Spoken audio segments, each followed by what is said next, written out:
Hi guys, मैं आपका एक बार फिर से हमारी इस वीडियो पे स्वागत करता हूँ। और दोस्तों, जैसे कि आपने थंबनेल पे देखा ही होगा, जो आज का हमारा टॉपिक है वह है कि जैसे कि बहुत सारे हमारे भाई होते हैं जो कि क्लिनिक चलाते होते हैं, प्रैक्टिस करते होते हैं, जिनका जिन्होंने एमबीबीएस नहीं किया होता है, जिन्होंने बीएमएस या कोई भी बीएमएस नहीं किया होता है, तो उसके बाद भी जो प्रैक्टिस कर रहे होते हैं, तो काफी बार ऐसा होता है कि कभी कभार कम नॉलेज की वजह से, या कभी कभार ऐसा भी होता है कि हाँ, नॉलेज होती है बट हम कभी किसी के बॉटल लगाते हैं, हम किसी के आईवी फ्लूइड लगाते हैं, तो उसके बाद अचानक से, जैसे ही हम किसी के फ्लूइड लगाते हैं, उसके बाद अचानक से ही थोड़ी देर बाद वो हमें पेशेंट के देखने को मिलता है कि उसके काफ़ी भयंकर उसका साइड इफेक्ट हो जाता है। उससे पेशेंट को एलर्जी हो जाती है, और पेशेंट को कभी कभी ऐसा होता है कि सांस आने में प्रॉब्लम हो जाती है, वो सांस नहीं ले पाता है, जोर जोर से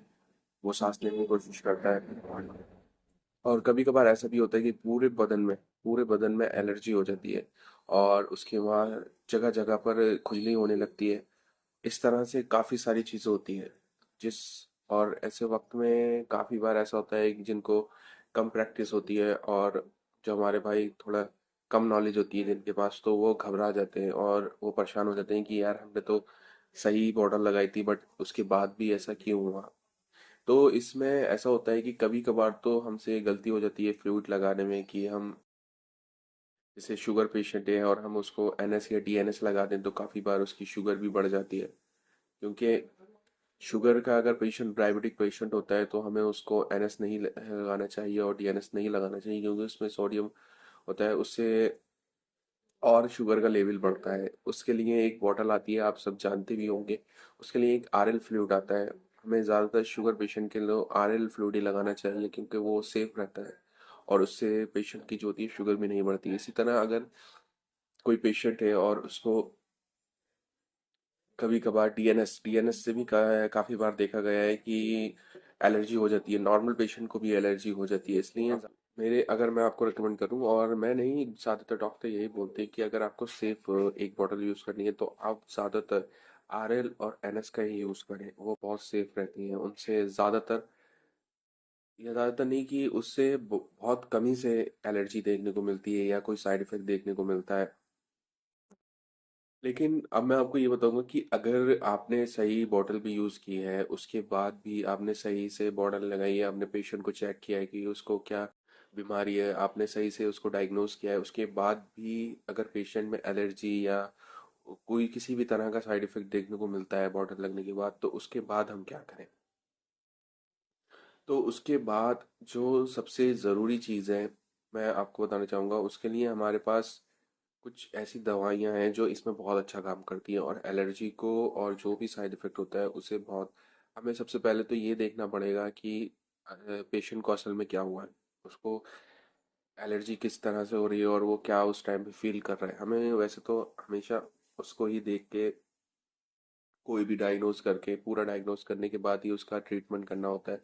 बट जो एक नॉर्मल ज़्यादातर देखने को मिलती है, और जो हम यूज़ करते हैं उस चीज़ में, कभी भी अगर पेशेंट में कुछ ऐसा होता है, तो उसमें हमारे पास तीन एक रामबाण चीज़ें होती हैं जो कि बहुत अच्छा काम करती हैं, और वो हमें यूज़ करना चाहिए।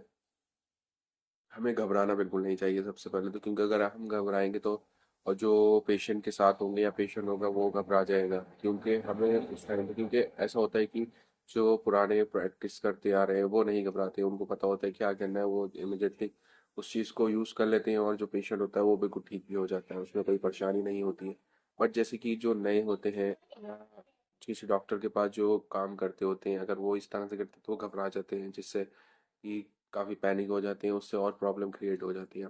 सो हमें सबसे पहले ये चाहिए कि हमें देखें कि पेशेंट को क्या हुआ है। उसके बाद हमारे पास जो सबसे अच्छी दवाइयाँ हैं, इन तीन, जो हमें उस टाइम यूज़ करना चाहिए, वो है, हमें सबसे पहले उसके लिए, आपने ये जानते होंगे, स्टेरॉइड डेक्सोना, हमें डेक्सोना लेना चाहिए। 1 ml हम डेक्सोना लें, इंजेक्शन आता है, वो हम लें। और हम उसके साथ, उसको अगर एलर्जी हो रही है तो एविल हम लगाएं, और अगर उसको सांस में भी प्रॉब्लम हो रही है, अगर ये दोनों चीज़ें हैं, तो हम एक टेरिफाइलिन का इंजेक्शन आता है, आप वो ले लें। आप इन तीनों को उस पेशेंट को दें। आप जो भी है कंडीशन, क्योंकि देखिए डोसेज जो है वो पेशेंट के ऊपर वो करती है, आप कितनी कितनी। वैसे तो अगर एक नॉर्मल होता है 1 ml आपको डेक्सोना ले लेना है, या 2 ml या 1 ml आप एविल ले लें, और आप डेरिफाई ले लें 2 से 1 ml, और आप उसको पेशेंट को दे दें। उससे आप देखेंगे कि बहुत जल्द ही आपको रिजल्ट दिखेगा, दिखेगा। वो पेशेंट जो है वो भी सही हो जाएगा, उसकी जो एलर्जी है, जो भी उसको सांस लेने में प्रॉब्लम हो रही है उल्टी, वो सही हो जाएगी। और आपको वो दे देना है, घबराना बिल्कुल नहीं है। आपको ये 3 इंजेक्शन याद रखना है। डेक्सोना बहुत मोस्ट कॉमनली यूज स्टेरॉइड है, वो एविल ले सकते हैं, बेस्ट एंटी एलर्जिक के यूज तरह काम होती है इसका एविल का भी। और आप डेरिफाइन ले सकते हैं, ये आप लगाएंगे तो यकीन मानिए कि 90% पेशेंट बिल्कुल सही हो जाएगा। तो इसलिए बिल्कुल घबराना नहीं है, आप बिल्कुल सही से इलाज करें, अच्छे से डायग्नोज करें पेशेंट को। और घबराना बिल्कुल नहीं है, क्योंकि घबराता है इंसान तो कुछ गलतियां कर जाता है। और यही है कि नए जो लोग होते हैं, मैंने ये जो वीडियो बनाई है ना, वो नई प्रैक्टिशनर के लिए ही बनाई, क्योंकि स्टार्टिंग में मुझे भी इस तरह की प्रॉब्लम होती थी।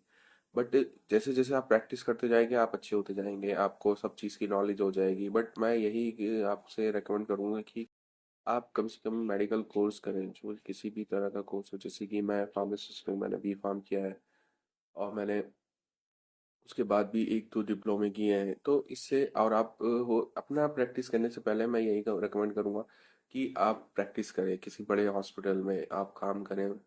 आप अपने जो शहर में हॉस्पिटल होते हैं उसमें काम करें, बड़े मल्टी स्पेशलिस्ट हॉस्पिटल में काम करें, जिससे कि आपको एक नॉलेज हो जाएगी। और उसके बाद अगर आप कहीं पर भी अपना मेडिकल या कुछ भी करते हैं, तो उसके बाद आपको एक कॉन्फिडेंट होता है, आप पेशेंट को हैंडल कर पाते हैं। तो मैं यही रेकमेंड करूंगा कि जैसे ही आप कुछ करें तो उसके बाद कुछ प्रैक्टिस करें, 1 साल 2 साल जितना हो सके। आप जितना प्रैक्टिस कर लेंगे उतना आपके लिए अच्छा है। आप पेशेंट को अच्छे से हैंडल कर पाएंगे, आप अच्छे से पेशेंट को डायग्नोज कर पाएंगे।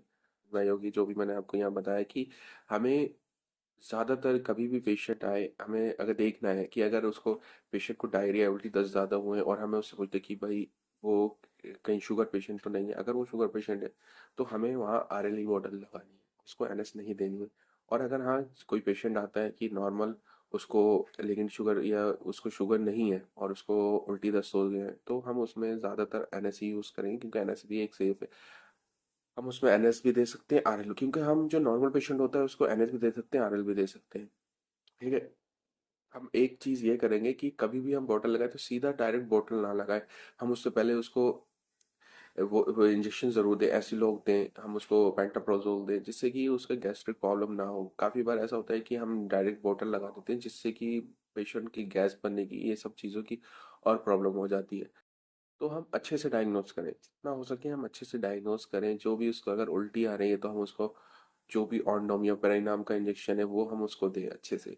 जो भी हम देखिए, जो भी चीज़ है हमें सही से डायग्नोज करके देना है, बिल्कुल सही से। क्योंकि पेशेंट्स जो होते हैं कि एक इंसान है, हमें उसको अच्छे से ट्रीट करना है। क्योंकि हमारे ये बहुत बड़ी जिम्मेदारी का काम होता है, हमें अच्छे से कोई भी पेशेंट आए हम ये नहीं सोचें कि यार चलो कर दो, क्योंकि इंसान आ रहा है, कोई चीज़ नहीं है जिसको हम कैसे भी ट्रीट कर सकें। तो हमें अच्छे से काम करना है, और घबराने बिल्कुल नहीं है, क्योंकि घबराना की कोई ज़रूरत नहीं होती है। सारी चीज़ लिखी हुई है, आपको अगर कोई भी परेशानी हो रही है आप नेट पर देख सकते हैं, आप अपने सीनियर से पूछ सकते हैं जो वहाँ पर पहले से प्रैक्टिस कर रहे हैं, या जो जिनको नॉलेज है इस बारे में, आप उनसे पूछें। बिल्कुल आराम से, कोई घबराने की बात नहीं होती है। आप आराम से ट्रीटमेंट करें और अच्छे से काम करें। तो उम्मीद है दोस्तों आपको ये वीडियो पसंद आई होगा। अगर वीडियो पसंद आई तो इसे ज़रूर लाइक और शेयर करें, और मेरे चैनल को ज़रूर सब्सक्राइब करें।